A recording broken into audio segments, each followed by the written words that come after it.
नमस्कार दोस्तों, मैं रामपाल लोधी आज आपके सामने एक अत्यंत महत्वपूर्ण सब्जेक्ट लेकर आया हूँ, इतिहास। और इतिहास का भी वह टॉपिक जिससे प्रत्येक परीक्षा में एक ना एक प्रश्न हमेशा बनता है। इसलिए सभी लोगों से अपील करता हूँ कि परीक्षा से पहले और हमेशा ही इस टॉपिक को अच्छे से पढ़ें, क्योंकि यहाँ से हमेशा ही एक ना एक प्रश्न बनता ही है। इसलिए आज हम जिस टॉपिक पे बात करने वाले हैं उस टॉपिक का नाम है सामाजिक एवं धार्मिक सुधार, यानी आधुनिक भारत का एक अत्यंत महत्वपूर्ण विषय, अत्यंत महत्वपूर्ण टॉपिक जिसका नाम है सामाजिक तथा धार्मिक सुधार। चलो तो हम चर्चा करते हैं। मैं रामपाल लोधी आपके सामने एक महत्वपूर्ण टॉपिक लेकर आया हूँ, उसे देखें, समझें। देखें स्थिति क्या हुई कि जब अंग्रेज़ों ने पूरी तरह से कब्जा जमा लिया था, कल के हमने वीडियो में देखा था, पूरी तरह से वह अपना कब्जा जमा चुके थे। उसके बाद भी भारत में बहुत सारे ऐसे लोग हुए जिन्होंने भारत के लोगों को जागरूक करने में अपना भरपूर योगदान दिया, बहुत महत्वपूर्ण योगदान दिए। ऐसे ही आज हम कुछ व्यक्तियों के बारे में पढ़ने वाले हैं। तो इसी क्रम में हम शुरुआत करते हैं आज के पहले ऐसे व्यक्ति की जिससे प्रश्न हमेशा आपके सामने आते रहे हैं। तो आज हम चर्चा करने वाले हैं पैगंबर नव जागरण का राजदूत व भारतीय पुनः जागरण के पिता तथा भारत के प्रथम आधुनिक पुरुष के बारे में। कौन है ये? आप लोग जानते हैं ना अच्छे से? हाँ, जो लोग जानते हैं वो लोग कमेंट में ज़रूर करना, ठीक है ना। भारतीय राष्ट्रवाद का जनक, पैगंबर कहे नव जागरण का अग्रदूत व भारतीय पुनः जागरण के पिता तथा भारत के प्रथम आधुनिक पुरुष, जिनका नाम है राजा राम मोहन राय, जिन्होंने एक संस्था की शुरुआत की थी जिसका नाम था ब्रह्म समाज। ऐसे पुरुष, ऐसे योद्धा, जैसे आज हम बात करें कोरोना के टाइम पर बहुत सारे लोग जो दिन रात एक कर उससे युद्ध लड़ रहे हैं और बहुत सारे कार्य कर रहे हैं। इस उदाहरण के लिए हमारे क्षेत्र से अजब सिंह लोधी जी जो रखौरा के सचिव हैं, वह आज कोरोना के लिए दिन रात एक कर रहे हैं। उसे मात देने के लिए विभिन्न प्रकार के जागरण कर रहे हैं, जागरण चला रहे हैं, विभिन्न प्रकार के सीरियल द्वारा, विभिन्न प्रकार के नाटकों द्वारा, यानी लोग बागों को जागरूक कर रहे हैं। जो कोरोना का संकट समय चल रहा है, यह हमारा तृतीय विश्व युद्ध के समान है और इसमें जो योगदान दे रहे हैं वो वही नायक हैं जैसे विश्व युद्ध में जिन लोगों ने संग दिया था। तो ऐसे ही एक अंग्रेज़ों के टाइम की चर्चाएँ चल रही हैं, तो इनमें विभिन्न प्रकार के लोग आगे आकर बढ़े, आगे आए और अंग्रेज़ों से विभिन्न प्रकार की मांगें रखी गईं और एक संस्थाएं बनाई गईं। उन संस्थाओं से अपनी मांगों को उनके सामने पेश किया गया जिससे कि वो इन पर विचार कर सकें, क्योंकि यहाँ तक की स्थिति ये थी कि अपनी अपनी मांग के लिए सब लोग आ रहे थे आगे, लेकिन वह एक साथ नहीं निपट सकते थे उन लोगों से। इसलिए अंग्रेज़ों ने भी चाहा था कि कोई ऐसे संस्थान या ऐसे कोई ग्रुप हों जिनसे हम मिलकर चर्चा कर सकें और इनकी समस्याओं को सुन सकें। तो इसी क्रम में आज हम जो शुरुआत करने वाले हैं वो है ब्रह्म समाज। ब्रह्म समाज के संस्थापक थे राजा राम मोहन राय। राजा राम मोहन राय को ध्यान रखे रहना, भारतीय राष्ट्रवाद का जनक, पैगंबर नव जागरण का अग्रदूत तथा भारतीय पुनः जागरण के पिता व भारत के प्रथम आधुनिक पुरुष कहे जाते हैं। यहाँ से ध्यान रखे रहना, बहुत बार प्रश्न बनते हैं, कई बार प्रश्न पूछे जाते हैं कि आधुनिक भारत के पिता किसे कहते हैं, नव जागरण का अग्रदूत किसे कहते हैं, भारतीय पुनः जागरण के पिता किसे कहते हैं, पैगंबर किसे कहते हैं, भारतीय राष्ट्रवाद का जनक किसे कहते हैं। ध्यान रखें, यह सारे के सारे नाम राजा राम मोहन राय के हैं। ठीक, आगे हम चर्चा करेंगे इनके बारे में।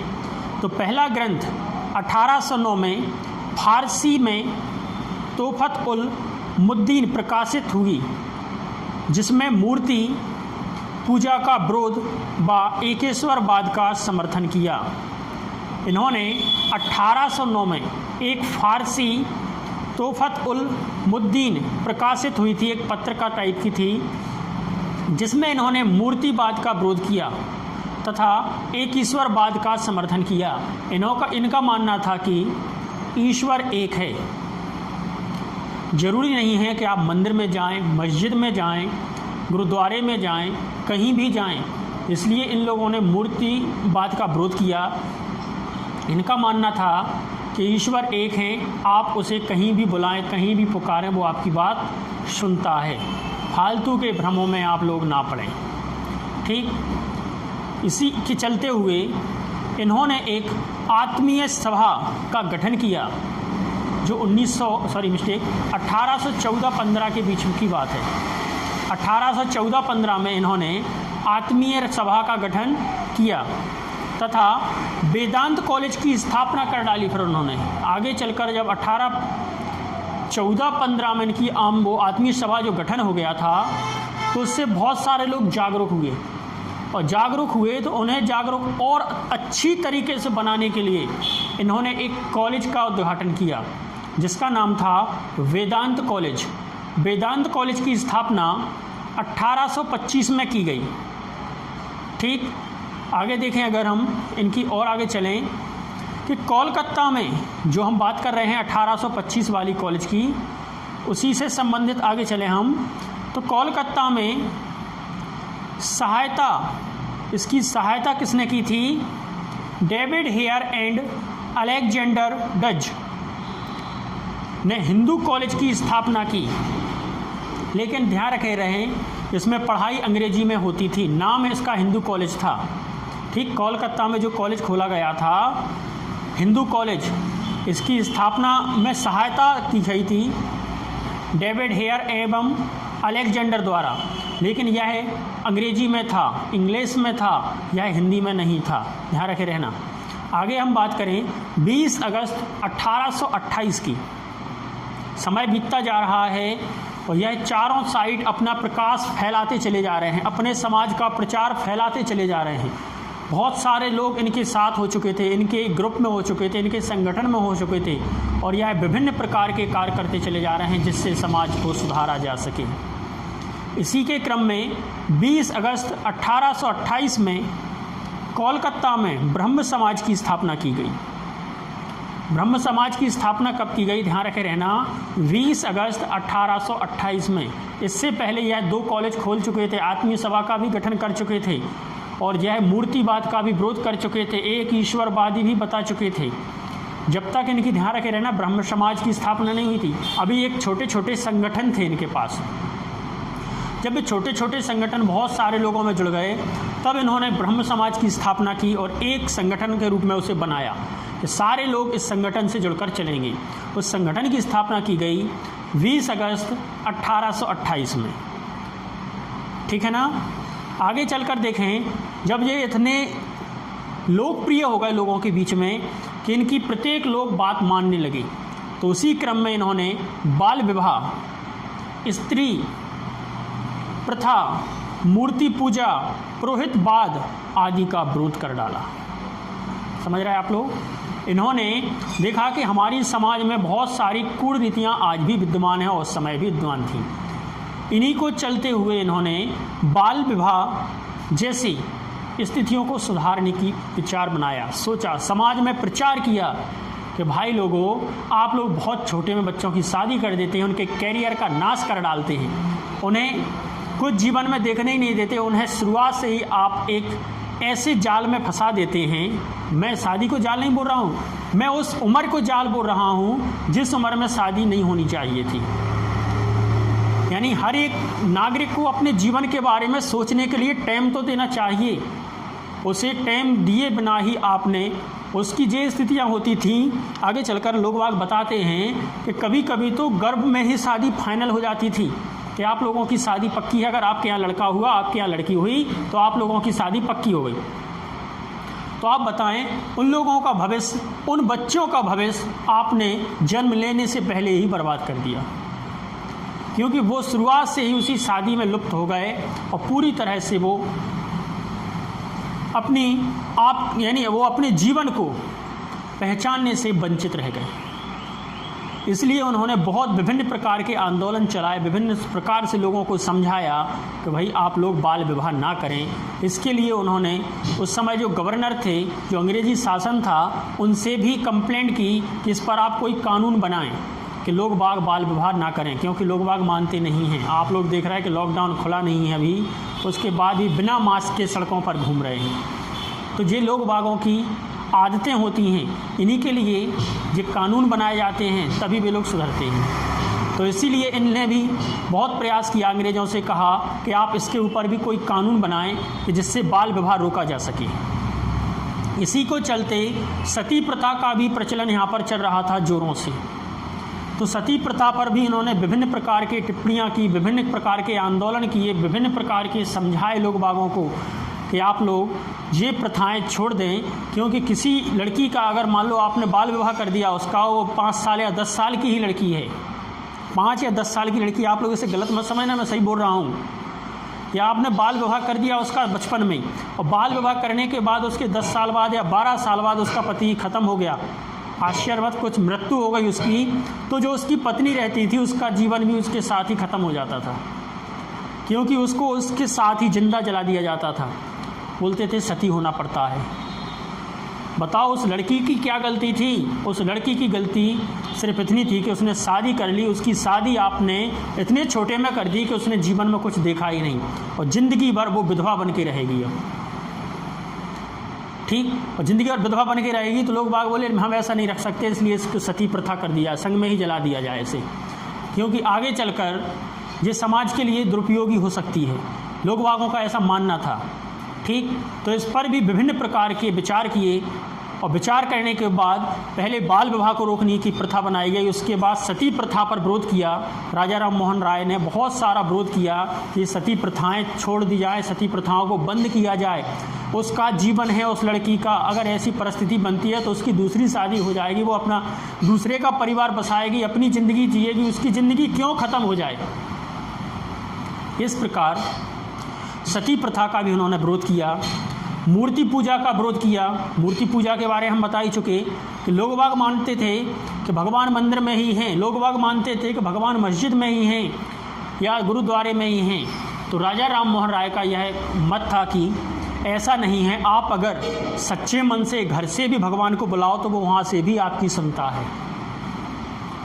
इसलिए आप विभिन्न धर्मों में ना भटकें, अपने या दूसरे समाज में आप उसमें विरोध ना पालें। भगवान एक ही है, ईश्वर एक ही है, इसीलिए इन्होंने एक ईश्वरवाद का भी समर्थन किया। आगे अगर हम बात करें तो पुरोहितवाद का भी इन्होंने विरोध किया। किसी भी जातिवाद से पुरोहित हो, किसी भी समाज से पुरोहित हैं, उनका विरोध किया कि आप तो मन में भगवान की पूजा करें, उससे बढ़िया कुछ नहीं है। ठीक, इसी क्रम में आगे चलें तो जाति समानता, पाश्चात्य शिक्षा, उपनिषेधों का समर्थन किया। इन्होंने जाति की समानता बताई कि सभी जातें एक समान ही हैं, ना कोई हिंदू अलग होते हैं, ना कोई मुस्लिम अलग होते हैं, ना ईसाई अलग होते हैं, सभी लोग एक ही हैं। इसलिए ये विभिन्न प्रकार की जातों में ना बटे रहें। अगर आप विभिन्न प्रकार की जातों में बटे रहेंगे तो एक ना एक दिन हमारा देश बहुत पीछे पहुंच जाएगा, क्योंकि हम आपस में ही लड़ते रहेंगे। इसलिए राजा राम मोहन राय जी का मत था कि आप जातियों को समान समझें, समान जाति में रहें आप। ठीक, शिक्षा की ओर उन्होंने बहुत प्रयास किए कि आप शिक्षा ग्रहण करें, पढ़े लिखे होंगे तो आप होशियार होंगे, आप इन क्रूतियों से, इन प्रथाओं से दूर जा सकते हैं, तथा उपनिषेधों का समर्थन किया। आगे चलकर अगली वर्ष यानी 1829 में बंगाल में सती प्रथा को प्रतिबंध कर दिया गया। यानी इन्होंने जो संघर्ष किया था, इन्होंने जो अपना परिश्रम किया था, इसी को चलते हुए अंग्रेज़ों ने यह मान लिया कि सती प्रथा होना गलत है, और इसका विरोध में 1829 में बंगाल में, पूरे भारत में नहीं हुआ था अभी, बंगाल में सती प्रथा को प्रतिबंधित कर दिया गया। आगे हम बात करें 1830 में बम्बई तथा मद्रास के प्रिवेंसी लागू कर दी गई, तथा बंगाल पत्रिका संवाद कौमुदी 1821, फारसी मिरात उल अखबार 1822 और अंग्रेजी ब्रह्म निष्कर्ष मैगजीन, ईसाई प्रेसिडेंट ऑफ जस्टिस 1820, ये विभिन्न प्रकार की पत्रिकाएं जो बंगाल में लाई गईं, जिन्होंने राजा राम मोहन राय की तरफ से ये पत्रिकाओं को जारी किया गया। कौन कौन सी वो पत्रिकाएं राजा राम मोहन राय जी लाए बंगाल में, एक बार फिर देखें। संवाद कौमुदी 1821, फारसी मिरात उल अखबार 1822, अंग्रेजी में, ध्यान रखे रहें, जो एक चीज़ बता दें आपको, थोड़ी मिस्टेक हो रही होगी, संवाद कौमुदी जो 1821 में आई, ये फारसी में थी, फारसी में थी। मिरात उल अखबार 1822 में आया, जो यह अंग्रेजी में था, तथा ब्रह्म मिरात उल अखबार यह 1822 में आया था, तथा ब्रह्मा निकल मैगजीन यह ईसाई में आई, प्रेसिडेंट ऑफ जस्टिस 1820 में। तो ये विभिन्न प्रकार की मैगजीनें, विभिन्न प्रकार की पत्रिकाएं राजा राम मोहन राय जी ने निकाली हैं, इन्हें याद कर लेना, ये इम्पोर्टेंट है, इनसे प्रश्न बनते हैं। 1833 की अगर हम बात करें तो ब्रिस्टल इंग्लैंड में इनकी मृत्यु हो गई थी। मृत्यु कब हुई थी इनकी? 1833 में इंग्लैंड में इनकी मृत्यु हो गई थी। आगे देखें, अकबर द्वितीय ने इन्हें राजा की उपाधि दी थी। जो उस समय शासक थे भारत के, मुग़ल शासक अकबर द्वितीय थे, उन्होंने इन्हें राजा की उपाधि दी थी, इसीलिए हम लोग इन्हें बोलते हैं राजा राम मोहन राय। वैसे राम मोहन राय थे, लेकिन अकबर द्वितीय ने इन्हें उपाधि दी राजा की, इसलिए इनका आगे लगने लगा राजा राम मोहन राय। ठीक, आगे देखें हम, प्रथम भारतीय जो समुद्री मार्ग से इंग्लैंड गए थे वो कौन थे? राजा राम मोहन राय ही थे। यह प्रथम यात्री थे जो इंग्लैंड समुद्री मार्ग से गए थे। आगे हम देखें इनके बारे में, इनके दौरान ब्रह्म समाज का मुख्य रामचंद्र विद्या बगीर को नियुक्त किया गया। यानी इनके दौरान इन्हें मालूम था कि ब्रह्म समाज में हम बुजुर्ग हो चुके हैं और हमारे जो राजा होते हैं, राजा अपने युवराज को पहले नियुक्त कर देते हैं, इसी प्रकार उन्होंने विद्या बागी को नियुक्त किया था। आगे हम बात करें, राजा राम मोहन राय की मृत्यु के बाद देवेंद्र नाथ टैगोर को बनाया गया।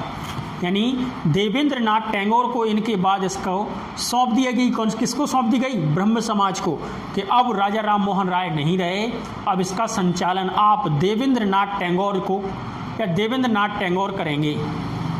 लेकिन देवेंद्र नाथ टैगोर इतनी बिजी थे तो वो संस्था को संभाल नहीं पा रहे थे। तो चलो देखें आगे क्या हुआ।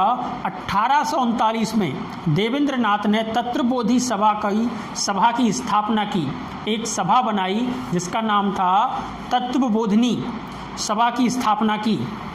बोधिनी पत्रिका का प्रकाशन भी किया इन्होंने, और 1856 में पहाड़ी क्षेत्र चले गए। अब समस्या ये है, जब पहाड़ी क्षेत्र चले गए तो ये किसी न किसी को तो सौंप कर गए होंगे। तो 1865 में केशव चंद्र को सौंप दिया गया। जब ये पहाड़ी क्षेत्र चले गए तो समाज को आगे का संचालन कौन करे, तो इसलिए 1865 में केशव चंद्र को सौंप दिया गया। अब अगर यदि हम इनकी चर्चा करें, अब चर्चा अगली होगी आपकी केशव चंद्र की। अत्यधिक लोकप्रिय बने जी, ध्यान रखे रहें, यही ऐसे व्यक्ति थे जिन्होंने बहुत सारे नियम लागू किए और बहुत सारे लोग इनसे प्रभावित होकर विभिन्न प्रकार की और भी संस्थाएं खोली। जैसे इन्होंने ब्रह्म समाज खोली, इनके बाद बहुत सारे लोग इनसे ही सलाह मशवरा कर या इनकी ही राह पर चलकर नई नई संस्थाओं का उदय किया। आगे देखें, अत्यधिक लोकप्रिय बने, इनका रुख हिंदू धर्म से अलग जाना चाहते थे, यानी ये क्या है, हिंदू धर्म से थोड़े अलग जाना चाहते थे, इसलिए नवीन ब्रह्म समाज की स्थापना की। नवीन ब्रह्म समाज की स्थापना इन्होंने अपने अलग की, जिसमें हिंदू धर्म से थोड़े अलग थे। यदि ब्रह्म समाज देवेंद्र, ध्यान रखे रहें, आदि ब्रह्म समाज की स्थापना अगर मानी जाएगी, अब जो पुरानी जो संस्था थी ब्रह्म समाज की, उसे बोलने लगे हम आदि ब्रह्म समाज, तो उसकी स्थापना की थी देवेंद्रनाथ ने। अब वो देवेंद्रनाथ के हाथ में बट गई, दो प्रकार से बट गई अब यहाँ से संस्था, एक नवीन हो गई, एक आदि हो गई। आदि जो है वो देवेंद्रनाथ जो चलेगा पहाड़ियों में, उनके सुपुर्द थी वो, और जो नवीन है वो बन गई अब केशव चंद्र के सुपुर्द। इनके बारे में हम बताएंगे कि ऐसा क्यों हुआ। शिवनाथ शास्त्री और आनंद मोहन बोस ने साधारण ब्रह्म समाज की स्थापना की। ये दो लोग थे जिन्होंने साधारण ब्रह्म समाज की स्थापना की। आगे हम इनके बारे में और चर्चा करें।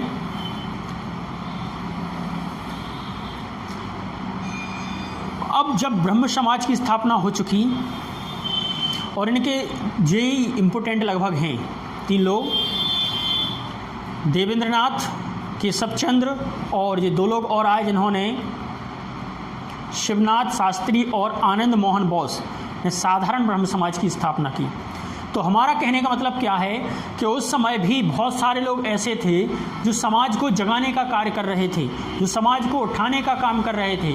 उन्हीं में ब्रह्म समाज भी एक आगे आती है, जिसके संस्थापक थे राजा राम मोहन राय। आप लोग बहुत अच्छे से इन्हें पढ़ लें, ध्यान रखे रहना, बहुत ही इम्पोर्टेंट हैं। अब हम चर्चा करने वाले हैं,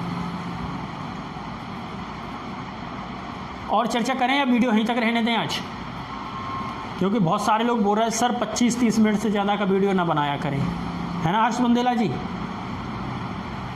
ठीक है, देख रहे हैं हम टाइम कितना होगा। ओके।